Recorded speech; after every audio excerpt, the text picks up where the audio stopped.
အဲ့တော့အလုပ်ထွက်တော့မယ်ဆိုလို့ရှိရင်အခြေအနေနှစ်ခုမှာပဲအလုပ်ထွက်တဲ့နယ်လို့ကျွန်မဆွေးနွေးကြတယ်ပထမတစ်ခုကဘာလဲဆိုတော့ကိုယ့်အတွက်ပိုကောင်းတဲ့ game plan တစ်ခုရှိနေလို့ဥပမာ offer တစ်ခုရထားတဲ့ဒီထက်အများကြီးပိုကောင်းတဲ့ရာတူပိုကောင်းတဲ့လားစားနဲ့အော်ဒါမှမဟုတ်လို့ရှိရင်ကိုပိုင်လုပ်ငန်းတစ်ခုကိုကစပြီးတော့လုပ်ထားတာတော်တော်လေးအဆင်ပြေနေပြီအောင်မြင်နေပြီထပ်ပြီးလုပ်လိုက်ရင်ဝုန်းဆိုပြီးတော့တက်တော့မယ်အဲ့တော့ကိုမှာ game plan အခုလက်ရှိနေတဲ့ position ကပို့ပြီးတော့အများကြီးပိုကောင်းတဲ့ game plan တစ်ခုရှိရယ်ဆိုလို့ရှိရင်ဒီအလုပ်ကနေပြီးတော့ထွက်တဲ့နေနောက်ထပ်အနေတစ်ခုကတော့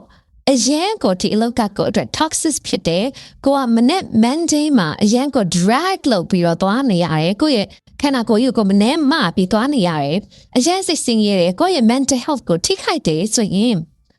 မထွက်နဲ့လို့ကျွန်မကမပြောဘူးထွက်လို့ရတယ်ဒါပေမဲ့မထွက်ခင်မှာအရင်ဆုံး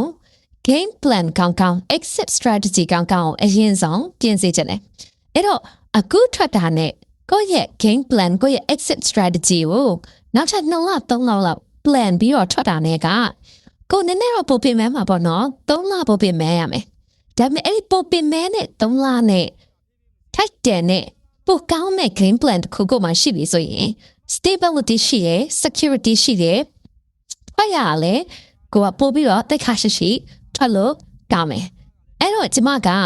ဒီ let alone မှာအခု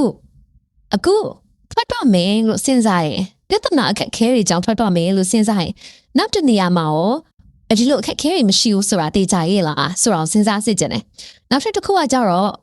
အခုချက်ချင်းထွက်လိုက်တာနဲ့နောက်3လ plan ပြီးတော့မှ next road တစ်ခုပိုကောင်းတဲ့ business plan တစ်ခုရှိနေပြီးမှထွက်တဲ့အခါမှာနဲ့ကိုလိုချင်တဲ့ဘန်တိုင်ကိုသွားဖို့ဘယ်ဟာအထောက်အကူပြုမလဲဆိုတာကိုဒီချာလေးစဉ်းစားစစ်ကြတယ်နောက်တစ်ခုကကြတော့ကိုကထွက်ပြီးကမှနောက်ထပ်အလုပ်တစ်ခုရှာရဲ့ခါချ negotiation power ကိုမှသူနဲ့ negotiate လုပ်နိုင်တဲ့ power နဲသွားတယ်နော်အဲ့တော့ကိုကလာစားပဲဖြစ်ရာထူးပဲဖြစ် negotiate လုပ်နိုင်တဲ့ power နဲသွား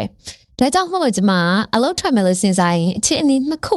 မှာပဲထွက်တဲ့နဲ့ပထမတစ်ခုကပိုကောင်းတဲ့ career ပိုကောင်းတဲ့အရာကိုသွားဖို့နောက်တစ်ခုကအရန်ကိုဒီ environment စစ်စင်ရဲ့စရာကောင်းမယ်လို့ထွက်လို့ရတယ်ဒါပေမဲ့မထွက်ခင် game plan ကောင်းတစ်ခုတခြား plan လုပ်ပါလို့ပြောချင်တယ်အားလုံးပဲကိုလိုချင်တဲ့ career ကိုရကြပါစေနော်